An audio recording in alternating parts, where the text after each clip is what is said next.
Ahoj, zdravíme vás z Bravolife, z Bali.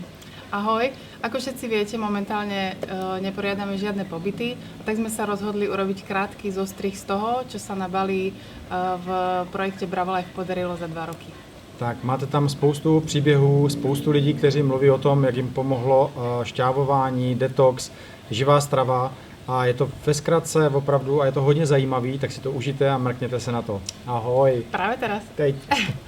Ja som nadšená z toho, lebo ad jedna mám energiu, je to ľahké, je to chutné, neskutočne chutné, fakt. Zlepšil se můj zdravotní stav. Cítím velké zlepšení. Tak jsem očekávala, což se taky stalo, že se můj zdravotní stav na šťávách zlepší. Řekla bych, že se mě čistily emoce.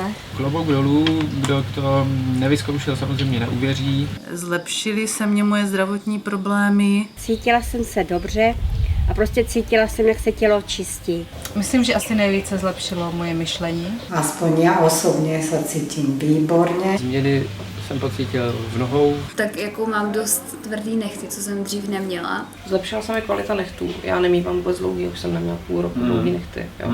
Plaskla jsem. Necítím žádné pichání, žádné bolení. Ta prostata se dostatečně zlepšila. Schudla jsem.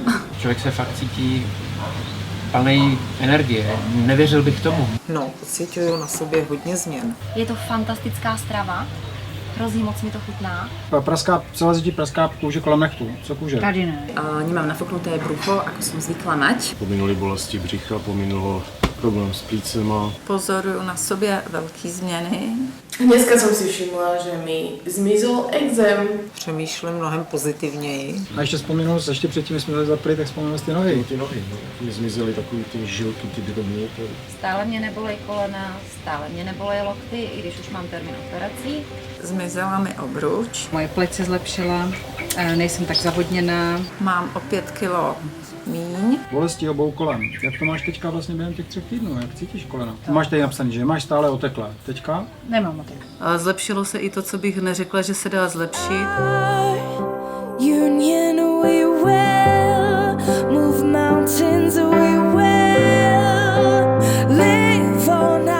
Cít v rukách nebo bolest, hlavně v noci, brnění. Co teď? No, vidíš? No. Proto to mám, protože on si člověk na to nespomene. To máš od roku No, já jsem se v 2011. podstatě několikrát za noc probudila, buď mě brněly ruce, nebo jsem je vůbec necítila. No. A to asi ne, no. Asi nemám. Skoro všechno to, co mi bylo, odešlo. Je to nejlepší strava, jakou jsem kdy jedl. A já jsem ty šťavy podľa mňa zvládala perfektně, lebo už som tak bola nastavená a hlad som nemala. Toľko pozitívnych vecí sa mi stalo, zmizol mi exém, proste pleť sa mi vyčistila a cítim sa lepšie, zhodila som pár kýl, pH máme lepšie. Hlava, občas bolesti hlavy po celý život. Tady mě nebolela hlava ani jednou. Že máš tady právě psaný, že hlava celý život, že tě bolí a tady během 3 týdnů tě nebolela. Nebolela. Musím povedať, že som schudol 9 kg, čož som veľmi rád. Cítim sa výborne. Pleť sa mi zlepšila. Jsem odlehčená, spokojená, hlava mě nebolí, no prostě úžas. Mám normální krevní tlak. Za 14 dní šlo dolů. Ano, 14 kilo. Zlepšily se o hodně, to bych vůbec nepředpokládala, že nějaké křečové žily se tím dají zlepšit. Kotníky. Máš tady, že máš pořád problémy s kotníkama. Co kotníky? Ty jsou hodně lepší. Nohy. Mrtvění noh, brnění v lítkách, hlavně v noci. Vůbec. Koleno levý mě bolí míň. Mala som problém s dutinami a sa mi kompletne začali uvoľňovať. Problémy s dutinami to už mám asi snad 20 rokov. Páteř. Mám tady napsanou. Bolesti krční, bederní páteře. Doma a teďka, když to srovnáš, jenom porovnáš ty bolesti páteře. Je to mnohem lepší. A zmizel mi otok z nohy, barevnost té nohy. Měla jsem ji fialovou a teď vypadá hezky. Bolesti, pálení obou očí. Jak jsi na tom s očima tady? Během těch 3 týdnů. Dobré, všechno. Nepálí. Vidím dobře, nepálí, nebolí. Záda, zádech, bolesti záda, to jsme se bavili, to bylo od začátku vlastně problém. Velký zlepšení, velký. Super, super. Splaskl mi otok nohy, který jsem měla 3 roky a ničím to nešlo dolů. Cítím sa oveľa lepšie, nemám bolesti chrbta, nebolí ma palec na pravej nohe. Takže nohy nemrtví, takže to je Nemrtví. dobrý, to je super. Že tady psala, že vlastně to máš 10 let, vlastně ten problém, že to máš vlastně pořád, že se to stává. Co ruce? Tady čtu taky ruce, mrtvění, brnění všech prstů na obou rukou. Přestali mě tady bolet záda. Při téhle stravě se mi zcela znormalizoval krevní tlak. A krevní tlak jsme srovnali. Ten jsme měřili, ten byl hnedka, myslím, třetí den. Dobrý. Úplně perfektní. Tlak mám 120 na 79, doma jsem měla i 140 na 90, takže tlak úplně super. Zmizel mi otok na těch kolenou, otok tam prostě není. A přestaly mi padat vlasy. Bolest kolen, tak to taky ustoupila. Že ruce nebrní. Nevrní. To super. Bolesti prstových kloubů, bolesti v zápěstí. Nebolí. Nebolí. Nebolí. To taky skvělý. 20 let ten problém. Tak dobre som sa už dlho necítila. Bolesti rukou kloubů. Co ruce klouby? To je pravda, že není.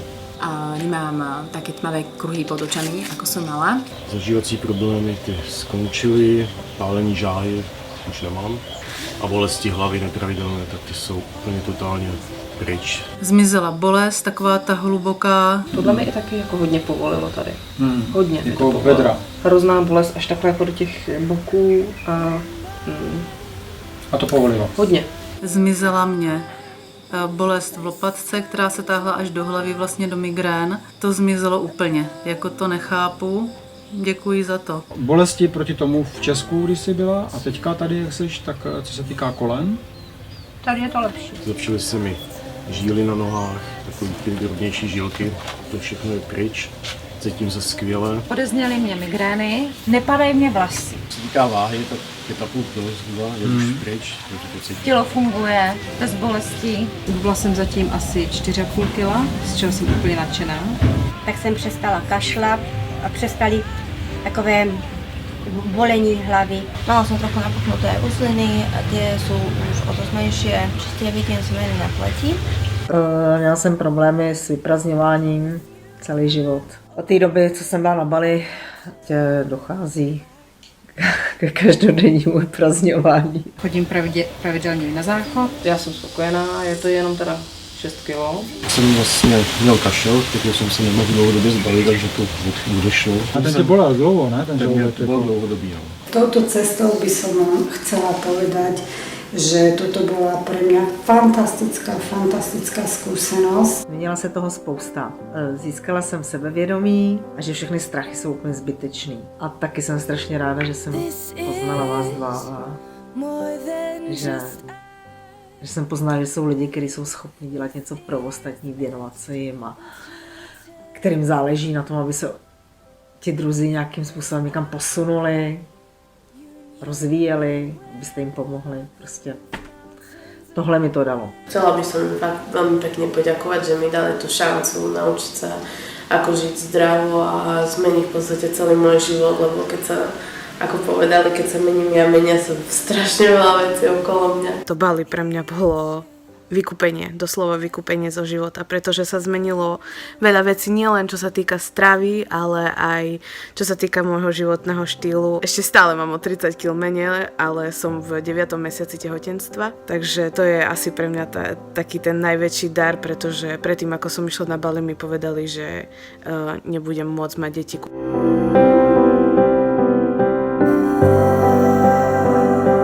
Úplne mi to zmenilo život. Ďakujem Julke a Michalovi na 100 000 krát, lebo to sa nedá poďakovať ináč.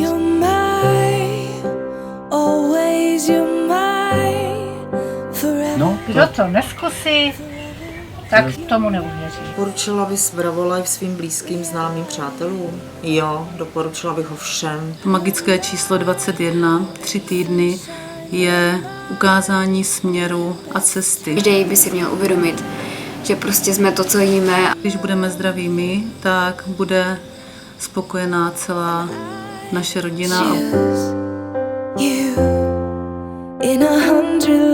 To je život. To je úplně život. Fakt to stojí za to. Julka s Michalem opravdu vám budou skvělými průvodci. Děkuji Julce a Michalovi za pomoc.